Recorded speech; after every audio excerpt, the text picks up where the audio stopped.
नमस्कार, मैं हूं आदित्य और आप देख रहे हैं ईवन टीवी मध्य प्रदेश छत्तीसगढ़। आइए बढ़ते हैं खबरों की ओर। अशोकनगर में राजनीतिक उठापटक के चलते आज कलेक्ट्रेट से लाडली बहना योजना को हरी झंडी दिखाने आए पीएचई मंत्री ब्रजेंद्र सिंह यादव को मीडिया ने घेरते हुए यादवेंद्र सिंह यादव की कांग्रेस में जाने पर कुछ सवाल किए।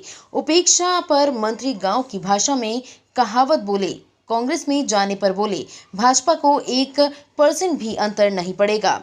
भ्रष्टाचार पर बोले, मुझे मुंगावली की जनता ने 3 बार विधायक बनाया है और मेरे आने के बाद भ्रष्टाचार खत्म हुआ।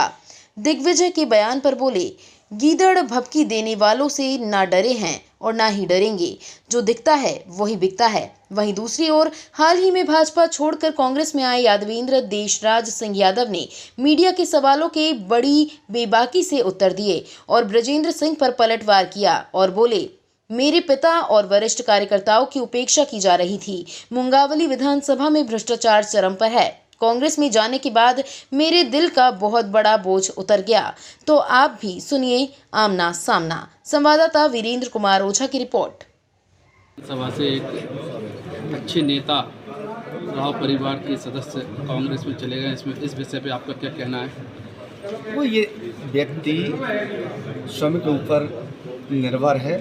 हर व्यक्ति को अधिकार है, कोई कहीं भी जा सकता है, वो उनकी इच्छा है, उनकी मर्जी है। इससे बीजेपी को कितना नुकसान होगा?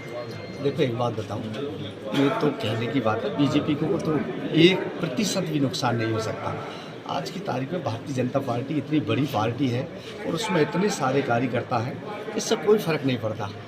इस चीज़ से भारतीय जनता पार्टी को कोई 1% भी नुकसान नहीं है और ना कोई फर्क पड़ता है। उनका कहना था कि जब से सिंधिया जी आए हैं तब से लगातार उनकी उपेक्षा हो रही है। इस बारे में क्या कहेंगे? देखो ऐसा है, वो एक कहावत कहते हैं कि गांव की भाषा में उड़ाने यार बहुत मंगरा सांप बताते हैं। तो मतलब अगर किसी को जाना है तो जाने के बाद फिर उसको आरोप तो लगाना पड़ेगा ना किसी पे कि आप क्यों गए। तो ये तो मैं समझता हूँ कि शायद है सिंधिया जी जैसा व्यक्ति जो हर कार्यकर्ता का, आज मैं कहूँगा कि जितना वो शायद हो सकता है कि कांग्रेस में जितना उन्होंने सम्मान नहीं किया होगा कार्यकर्ताओं का, उससे कई गुना ज़्यादा भारतीय जनता पार्टी के छोटे से छोटे कार्यकर्ता का वो सम्मान करते हैं। वहाँ पे जाके सम्मान से बात करते हैं। वहाँ पे जाके वो कह रहे हैं कि भ्रष्टाचार बढ़ गया है आप लोगों के आने से, इस पर क्या कहना है आपका? देखो मैंने आपसे कहा ना कि व्यक्ति जब जाता है तो कुछ ना कुछ आरोप तो लगाएगा। तो ये तो उनको भी पता है और ये मैं तो कहूँगा पूरा जिला और मध्य प्रदेश भी जानता होगा कि अगर ऐसा होता तो मुंगावली की जनता मुझको लगातार 3 बार विधायक नहीं चुनती अगर ऐसा होता। क्या बल्कि मैं ये कहूँगा कि मेरे जाने के बाद, वो मेरे बनने के बाद में मुंगावली में भ्रष्टाचार खत्म हुआ। मंत्री जी एक बात पूछना है, जैसे आपने अभी कहा है कि जब कोई दूसरी पार्टी में जाता है आरोप लगाता है, आप कांग्रेस से भाजपा में आए थे तो आपने भी कांग्रेस पे आरोप लगाया, जिसमें आपको क्या कहना है? हम आरोप नहीं लगाए थे, हमने तो सच्चाई बताई थी और मैं नहीं कह रहा हूँ, आप ही उस चीज़ के आप गवाह हैं कि कांग्रेस सरकार पार्टी में उन्होंने घोषणा पत्र जो वचन पत्र नाम दिया था उसमें स्पष्ट उल्लेख किया था और वो आपके पास भी होगा लिखित में कि हम 10 दिन में किसान का कर्जा माफ़ करेंगे। 10 दिन में कर्जा माफ़ नहीं कर पाए तो 11वें दिन मुख्यमंत्री बदल देंगे। बेरोजगारों को हम 4000 रुपया महीना रोजगार भत्ता देंगे अगर हम उनको रोजगार नहीं दे पाए। ऐसी बहुत सारी, एक नहीं अनेक घोषणाएं थी जो 15 महीना में एक भी घोषणा पूरी नहीं कर पाए। ये मैं नहीं कह रहा, ये तो आप भी सब जानते, पूरा मध्य प्रदेश जानता है इसके लिए कि उन्होंने कितना बड़ा झूठ बोला। दिग्विजय सिंह जी जो है सिंधिया समर्थक मंत्रियों को धमका रहे हैं मंचों से कि हमारी सरकार आएगी आपको देख लेंगे। महेंद्र सिंह सिसोदिया जी को लेकर उनका वक्तव्य आया अभी चुनाव में। देखो ऐसा है, ये गीदड़ भभकी देने वालों से ना तो कोई डरता है और ना कभी डरे और ना डरेंगे। ये तो उनकी गीदड़ भभकी है। ये क्या जनता में मैसेज देना चाहते हैं कि हमने कांग्रेस की सरकार आ रही, कांग्रेस की सरकार आ रही, कांग्रेस की सरकार बना रही। मैं ये पूछना चाहता हूँ कि तुम एक काम बता दो मध्य प्रदेश के अंदर के एक काम तुमने कौन सा ऐसा किया है कि जिस पर मध्य प्रदेश की जनता आप पर भरोसा कर ले। इसलिए कांग्रेस सरकार में ना तो कोई नेता बचा, ना कोई नेतृत्व है, तो कहाँ से आ जाएगी ये सरकार, कहाँ से पार्टी है यार, कुछ भी नहीं है। दूसरी बात, पार्टी आप देख रहे होंगे कमलनाथ जी अलग खींच रहे हैं, दिग्विजय सिंह जी अलग खींच रहे हैं। पहले तो उनमें ही सामंजस्य नहीं है, जब पार्टी के लोगों में सामंजस्य नहीं है, ये सरकार के ख्वाब देख कहाँ से रहे। ये तो 1 साल, मैं अभी की बात नहीं कर रहा हूँ, 23 की बात नहीं कर रहा हूँ, ये तो मैं 23 साल तक ख्वाब देखते रहे ये केवल ख्वाब ही देखते रहेंगे कांग्रेस के लोग।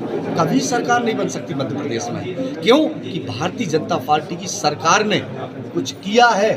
कहते हैं जो दिखता है वो बिकता है, तो भारतीय जनता पार्टी की सरकार ने जो जनता के लिए किया है, और आज एक कितनी बड़ी योजना आप कल्पना करिए, पूरे देश में पहला प्रदेश है मध्य प्रदेश जिसने लाडली बहना योजना जैसी योजना चलाई है। हर माता बहन को 1000 रुपया महीना, उस गरीब परिवार को 12,000 रुपये साल में मिलेंगे, 10,000 रुपये किसान सम्मान निधि के मिलेंगे। आप सोचिए 22,000 रुपये छोटे से परिवार के, गरीब परिवार के लिए बहुत बड़ी रकम होती है। ये तो नगद है। उज्ज्वला योजना, आयुष्मान कार्ड, संबल कार्ड, राशन फ्री, क्या और बताऊं मैं, योजना गिना नहीं पाऊंगा। कांग्रेस के पास तो जब एक ही काम नहीं कर पाए, वो कर्ज माफ नहीं कर पाए, तो बाकी वो बातें कर रहे हैं, ये तो आप भी जानते हैं।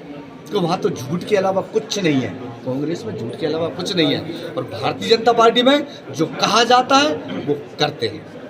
देखिए, कांग्रेस में जाने के बाद बहुत अच्छा रिस्पॉन्स मिला, और एक जो वजन सा था दिल पे वो कम हुआ, जो घुटन महसूस कर रहे थे वो ख़त्म है, और बड़ा मान और बड़ा सम्मान जो कांग्रेस पार्टी का जो शीर्ष नेतृत्व था, जो समस्त वरिष्ठ नेता थे, उनके द्वारा बड़ा मान सम्मान मिला और बहुत अच्छा लग रहा है। अभी अपना ब्रजेंद्र सिंह यादव जी ने ये आरोप लगाया कि जाने के लिए सब स्वतंत्र हैं, और वो गए हैं तो कुछ ना कुछ आरोप लगाना तो ज़रूरी था उन्हें। देखिए, आरोप मैंने लगाए, शायद वो टीवी नहीं देखते या समाचार पत्र नहीं पढ़ते, और मेरे द्वारा आरोप वाली बात नहीं है, मेरे द्वारा जो हकीकत थी वो कही गई। मैंने पूरी बात बताई कि उनके द्वारा, उन लोगों के द्वारा कैसे भ्रष्टाचार किया जा रहा है, कैसे कार्यकर्ताओं को प्रताड़ित किया जा रहा है, ये बात मैंने मीडिया के सामने बिल्कुल रखी थी। मंत्री जी ने ऐसा बोला, मुंगावली में कोई भी कहीं पर भी भ्रष्टाचार नहीं है, और सिंधिया जी भी बहुत अच्छे नेता हैं। देखिए, मुंगावली में भ्रष्टाचार नहीं है, ये उनके कहने से थोड़ी होता है। भ्रष्टाचार देखना है तो आप चलिए मेरे साथ मुंगावली, मैं आपको दिन दहाड़े जो रेत के डंपर चल रहे हैं, पूरा प्रशासन की सामने चल रहे हैं, और भी जो हो रहा है सारे काम जनता के सामने हो रहा है। जनता इस चीज़ को भली भांति जानती है, और सब लोग समझ रहे हैं और सब देख रहे हैं। यदि आप लोगों को, मीडिया के बंधुओं को देखना है, यदि आप अपने चैनल पे चला सकें तो आप मुझे विश्वास दिलाइए कि आप अपने चैनल पे चलाएंगे, मैं साथ चलूंगा और आपको पूरे भ्रष्टाचार की रिकॉर्डिंग करवाता हूँ। ऐसा आपने कहा था जाते समय कि सिंधिया जी के समर्थक और उनसे उपेक्षित होकर आपने पार्टी बदली, क्या यही वजह रही आपके 3 सदस्य होने के बाद आप जिला पंचायत अध्यक्ष नहीं बन पाए? देखिए, बात सिर्फ जिला पंचायत अध्यक्ष बनने की नहीं है, बहुत सारे ऐसे कारण थे जिस वजह से हम लोगों को कदम उठाना पड़ा। मुख्य रूप से तो हमें फर्क नहीं पड़ता हम अध्यक्ष बने ना बने, लेकिन हमारा जो कार्यकर्ता है वो यदि प्रताड़ित होगा तो ये हमसे सहन नहीं हो पाएगा, और इसीलिए हम सब ने एक कदम उठाया। आपके पिता कुछ किया है क्या? अब उनके जो योगदान है उसके लिए भूला जा रहा है पार्टी? बिल्कुल, मेरे पिताजी के योगदान को भुलाया जा रहा था, और जो कार्यकर्ता थे पुराने वरिष्ठ लोग, सभी के योगदान को भुलाया जा रहा था।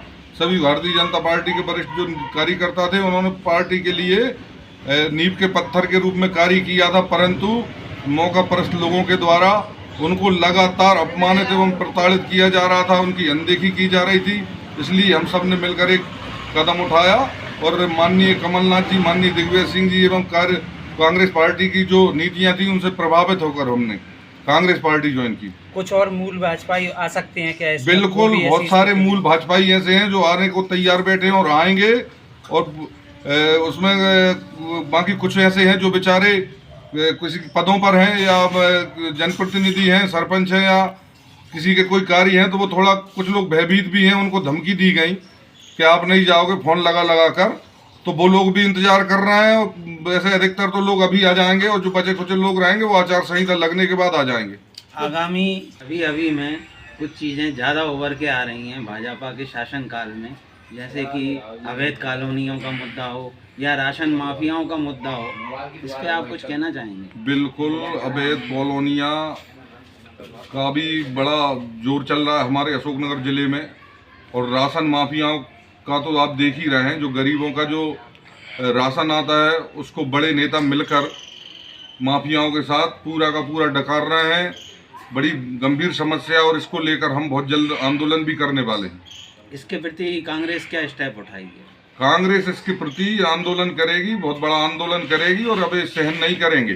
बिल्कुल सहन नहीं होगा कि गरीबों का राशन, गरीबों की ज़मीनें यदि माफिया हड़पेंगे तो फिर हम घर में बैठ के रहने वाले नहीं हैं। बिल्कुल उसके लिए आंदोलन करेंगे। अभी 3 सोसाइटियों के खिलाफ जो है सस्पेंड किया गया है। अपने राजा साहब के ने जो क्वेश्चन उठाया था विधानसभा में, तो उसमें 3 समितियों को निरस्त करके उनके प्रति जो हमारे माननीय राजा साहब जयवर्धन सिंह जी एवं हमारे वरिष्ठ नेतृत्व है वो लगातार माफियाओं के खिलाफ कार्रवाई के लिए कार्य कर रहे हैं। उन्हीं के द्वारा विधानसभा में इस मुद्दे को रखा गया था और उनके दबाव में सरकार को उनके खिलाफ कार्रवाई करनी पड़ी। जा रहे हैं, इसमें आपकी क्या रणनीति रहेगी? जो विधानसभा के चुनाव आने वाले हैं उसमें हम सभी कार्यकर्ता और हम लोग मिलकर जो भारतीय जनता पार्टी की तीनों सीटें हैं, कांग्रेस जो अभी वर्तमान में भारतीय जनता पार्टी की जो तीनों सीटें हैं उनको हराकर अब कांग्रेस पार्टी की हम तीनों सीटें लेकर आएंगे। 2 सीटें, सॉरी, एक हमारी चंदेरी है जो कांग्रेस की पहले से है, 2 भाजपा की हैं। हम तीनों की तीनों सीटें जिताएंगे। आपकी कांग्रेस में जाने की जब शीर्ष नेतृत्व को पता चला होगा बीजेपी में, क्या आपको किसी ने कॉल वगैरह किया था, सीएम या फिर सिंधिया जी? देखिए, बहुत से लोगों के कॉल आए थे और उन्होंने मुझे मना किया, लेकिन मैंने कहा साहब मेरा निर्णय हो चुका है और मेरे जो कार्यकर्ता हैं सभी का निर्णय हो चुका है, अब उसमें कुछ नहीं हो सकता। क्या भाजपा में सिंधिया जी के छतरप चल रहा है? जी भाजपा में? हाँ, भारतीय जनता पार्टी में सिंधिया जी एवं उनके जो लोग हैं उन्हीं का बिल्कुल चल रहा है। आपको कांग्रेस में घुलने मिलने में कितना समय लगेगा? बिल्कुल घुल मिल गए भैया, टाइम नहीं लगा। जहाँ मान और सम्मान मिलता है वहाँ घुलने मिलने में 1 मिनट भी नहीं लगता।